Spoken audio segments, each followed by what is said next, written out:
A 50 años, del Departamento de Filosofía de la UAM. Sí, muchas gracias por haberme invitado, Paula. Soy orgullosa de poder participar en cualquier de las actividades de esta universidad. Eh, sí, yo cuando era chica pensé que quería estudiar teatro y no tenía ni la menor idea de que sufría pánico escénico. Así que imagínate, en algún momento cuando estaba en la preparatoria, hubo una consejera vocacional que nos hacía entrevistas y cuando ella me hizo una entrevista me dijo que yo servía para la filosofía y yo dije, ¿yo para la filosofía? Eh, no le creí, claro, ¿no? Entonces, en las tardes empecé a tener seminarios de teatro, en Bellas Artes, y ahí fue cuando me di cuenta que tenía realmente pánico escénico. Eh, y justo en ese momento empecé a leer la autobiografía de Simone de Beauvoir. Y cuando empecé a leer la autobiografía, ella era una filósofa, como sabes, muy vinculada a los problemas de Francia, eh, a Sartre, por supuesto, que era su compañero, pero no compañero solo sentimental, era compañero sobre todo intelectual. Y ella narra en los varios tomos de la autobiografía todo su desarrollo, ¿no? Sus pensamientos, etcétera. Yo una vez que leí la autobiografía me di cuenta de que yo lo que quería era entender mi realidad y que eso probablemente me lo iba a dar la filosofía y efectivamente eso fue. Entré primero a la facultad, a la Universidad Autónoma de México, y en algún momento vi unas convocatorias para becas en España, que España no era un país especialmente, digamos, importante y llamativo para la filosofía, había sufrido con el franquismo de una dictadura, pero estaban abiertos e interesados con Latinoamérica, en tener cualquier cantidad de relaciones con ellos. Y entonces me fui primero a terminar la licenciatura allí, donde me exigieron eh, revalidar un montón de materias y hacer unas nuevas. Y después hice la maestría allí y me quedé a hacer el doctorado. Ya cuando me quedé a hacer el doctorado, mi directora de tesis entonces es una filósofa muy conocida, Victoria Camps, es la más conocida filósofa española, muy prestigiosa. Y bueno, el haber vivido en España en el momento de la transición democrática fue muy importante para mí. Políticamente hablando aprendí mucho. Ahí fue el golpe de Tejero, que fue un intento de volver a la dictadura, ¿no? Todos los partidos estaban haciendo un esfuerzo inmenso por hacer coaliciones y toda esa cuestión, digamos, de cómo políticamente uno entra en negociaciones, etcétera, fue importante. No había toda esta cosa que hay ahora de eh, digamos, la parte más violenta de la política, de insultos. Era más bien cómo podemos llevarnos entre nosotros y cómo podemos evitar la dictadura. Y eso fue para mí aleccionador. Entré muy joven a la UAM porque me invitó a mí Gabriel Vargas Lozano, que era entonces el jefe de departamento de filosofía. Ya me conocía porque fui su alumna en la UNAM. Me invitó a dar aquí primero cursos de doctrinas políticas e inmediatamente, como yo tenía la posibilidad de tener el doctorado y aquí todavía no cambiaban las condiciones, la gente todavía no tenía estudios requeridos de doctorado y de maestría, pues rápidamente me abrieron las puertas. Eh, Primero entré como profesora de tiempo completo eh, e inmediatamente me comprometí a ser coordinadora de la licenciatura. Y empecé a invitar a gente extranjera a venir a darnos conferencias. Y ahí entonces Sergio Pérez era el jefe del departamento y me apoyó muchísimo. Y Lo único que te puedo decir que es maravilloso es que en esta universidad sentí todo el apoyo desde el primer día en todos los sentidos para crecer. No me arrepiento para nada de ser filósofa, creo que al contrario, cada vez más estoy convencida que ha sido un evento maravilloso el poder estudiar filosofía, porque me ha dado todas las herramientas para entender problemas, para problematizar la realidad, para cuestionar las instituciones, para, para crecer intelectualmente cada día. Los retos creo que más importantes de la filosofía es que uno no se quede solo dentro de un solo discurso, viendo solo una cosa, sino ir madurando y cambiando también, ampliando las dimensiones. Me impresiona que me paguen por hacer lo que me gusta. Me influyó Simone de Beauvoir, por supuesto, es una feminista francesa, fue una feminista francesa, pero una vez ya, digamos, estudiando, aprendí creo que filosofía leyendo a Habermas. Es muy extraño porque Habermas es un autor enciclopédico, o sea, no es solo filosofía, sino sociología, cultura, lingüística.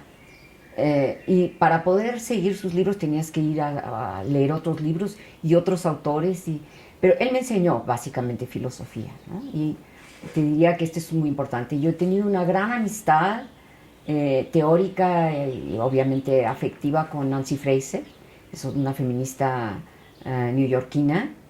Yo te diría que también he aprendido mucho en general de lo que ha sido quizá la tradición que más me interesa, que es la que se llama la teoría crítica, pero en el sentido amplio, ¿no? La teoría crítica es desde Marx, digamos, hasta estos días.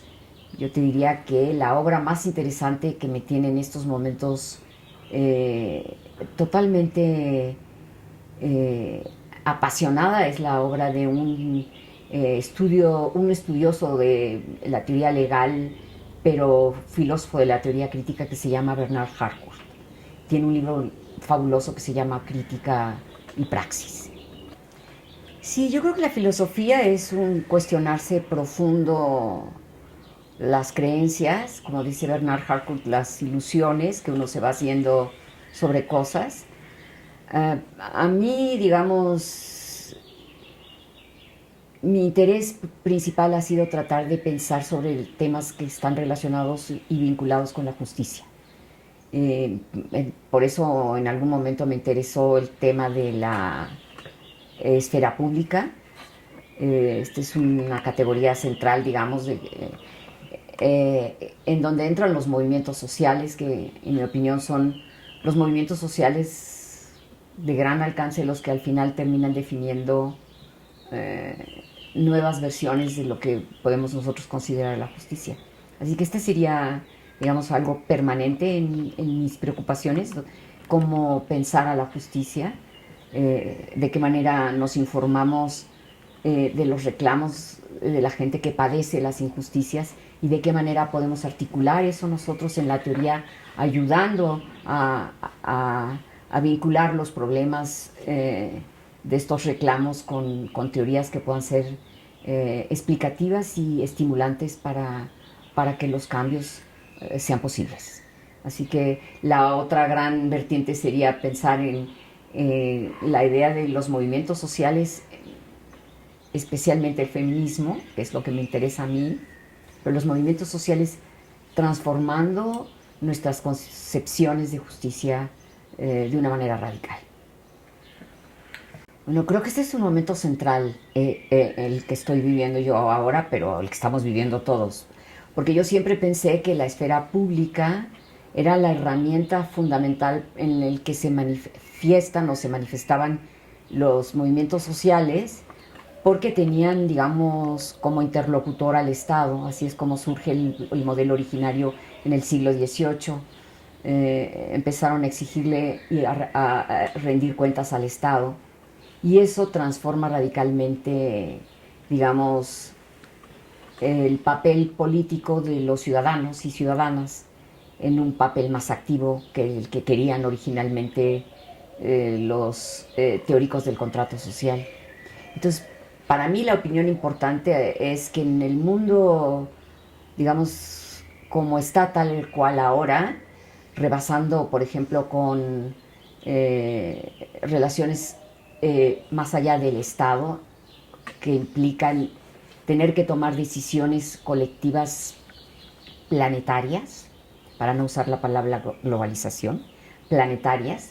En esta dimensión nos damos cuenta que la esfera pública se queda corta porque no tiene este interlocutor que antes era un solo Estado.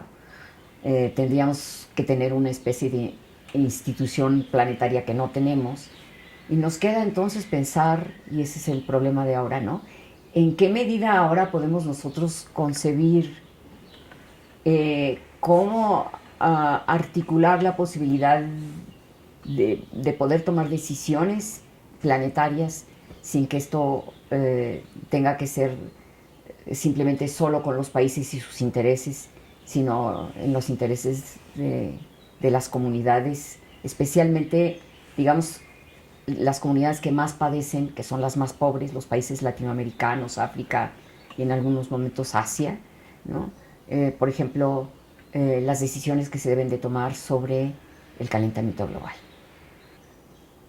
Me siento orgullosa de dos cosas muy importantes. Me siento orgullosa de que esta universidad, cuando fue creada hace 50 años, tenía el objetivo fundamental de poder tejer socialmente vínculos con las partes más golpeadas económica, política y socialmente del país, la gente más pobre, con familias donde no existía originariamente un vínculo o una experiencia entre los familiares de vida académica universitaria.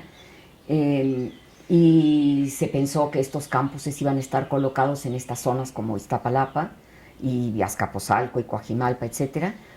Y yo pensaba que este era un reto difícil porque cómo atraer aquí a la gente que no tenía estas conexiones con la universidad. Y creo que esta universidad lo logró, por lo menos este campus lo logró. Esa es mi experiencia. Fue muy importante para mí ser jefa de departamento porque tuvimos algunas veces ejemplos maravillosos de cómo nos conectamos con la comunidad. Por ejemplo, en algún momento yo como jefa de departamento hicimos un concurso entre toda la comunidad de Iztapalapa para ver quién tenía mejores recuerdos de Emiliano Zapata, que siempre que venía a México, a la Ciudad de México, se quedaba aquí. Y con eso hicimos un libro. La gente vino y había mucha gente mayor que ya no está. Esto se logró en ese momento, pero lo mejor es que yo he tenido unos de mis mejores estudiantes, que son los que hablan alemán, que son los que hablan inglés, en el posgrado, que provienen de Iztapalapa. Y ese creo que es uno de los logros más maravillosos. El otro, yo te diría, el que la universidad me permitió crecer con alas para poderme comunicar con la suficiente seguridad para establecer relaciones con toda la gente que me interesaba ser interlocutora y a la cual yo admiraba, y lo que nunca pensé que fuera a pasar es que yo pudiera estar sentada con ellos discutiendo sobre los problemas. Y eso ha sido para mí uno de los logros más importantes de mi vida. El reto más duro es convencer a las autoridades de que este proyecto de estar ubicados en las zonas más pobres requiere de un constante apoyo económico que tiene que rebasar los apoyos económicos, digamos, de seguir creando 100 universidades que después no se sabe qué va a pasar con ellas, o de darle una prioridad gigantesca a la UNAM en comparación con la UAM, porque el proyecto de la UAM es un proyecto que es social como no lo ha sido ninguna otra universidad, porque su proyecto es insertarse en las comunidades más golpeadas y permitir que ellas vean que la universidad puede ser más que una institución, la manera de poder transformar su vida, no solo económicamente, en términos de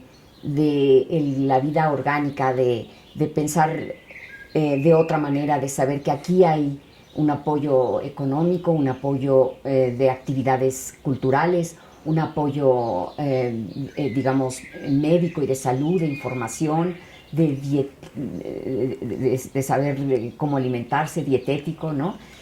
Yo te diría que el proyecto de la UAM es un proyecto social de justicia y por eso tenemos que tener las mejores herramientas para pelear con el gobierno mejores presupuestos que los que nos están asignando, muy particularmente desde que la izquierda ganó, que debería ser precisamente, o lo que se llama la izquierda, ¿no? Que debería ser precisamente los momentos en los que nosotros estuviésemos mejor, no es así.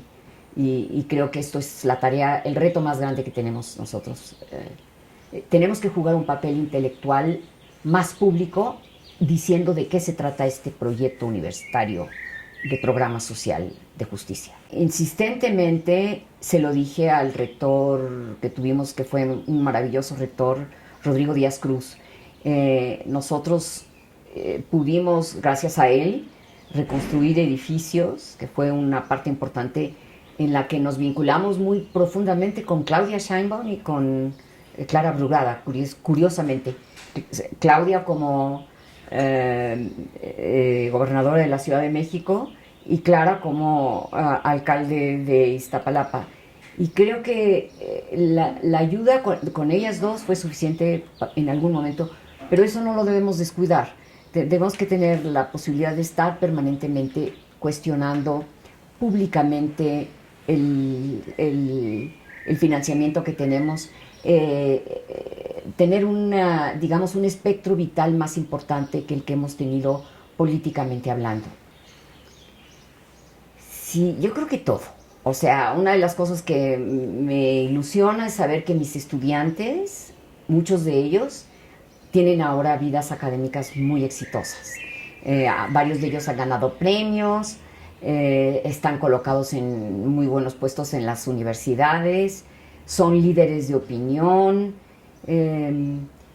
Tengo una alumna que estaba aquí haciendo, una alumna que venía de Austria, pero que estaba haciendo aquí estudios latinoamericanos y vino a hacer el doctorado aquí con nosotros. En la universidad le publicó su libro, que fue su tesis, y en este momento está de regreso en su patria, pero con un trabajo en Innsbruck, ¿no? Y yo pude conectarla a ella con miembros profesionales, intelectuales, profesores de su país, y eso la ayudó. Yo veo a los estudiantes, a muchos de estos estudiantes, el libro que acabo de publicar, que acaba de salir, que es sobre estética, que se llama Una estética para espectadores, está dedicado a dos de mis alumnos del posgrado, a los que veo como unos amigos, hijos. Yo no puedo separar esa parte donde los sigo viendo como si fueran mis hijos, así que ese es un legado inesperado, porque yo no tengo hijos, así que fue maravilloso poder tener este contacto con esta gente joven, algunos de ellos para mí muy admirables y a los que adoro. Digamos, la otra parte es que la universidad me dio a mí también, y yo pude escribir libros primero que nada en inglés para que me tomaran en consideración, así que mi primer objetivo en la vida fue decir, no, a mí no me van a decir que nadie conoce mi obra porque no, o sea, lo escribí todo en español, lo escribí primero todo en inglés para poderme sentar junto a ellos en calidad de igual y poderles decir críticamente lo que creo que nosotros los mexicanos y las mexicanas podemos contribuir críticamente con las cosas que están pasando, ¿no? Así que ese es el otro legado, que la universidad a mí me permitió crecer y encontrar mi manera de vincularme y conectarme con el mundo. La teoría crítica, digamos que tal como nosotros podemos verla históricamente, surge realmente con Hegel y Marx, y ellos son los primeros en hacerse la pregunta de de qué manera la teoría debería de influir sobre la práctica y de qué manera la práctica tiene que alimentar a la teoría.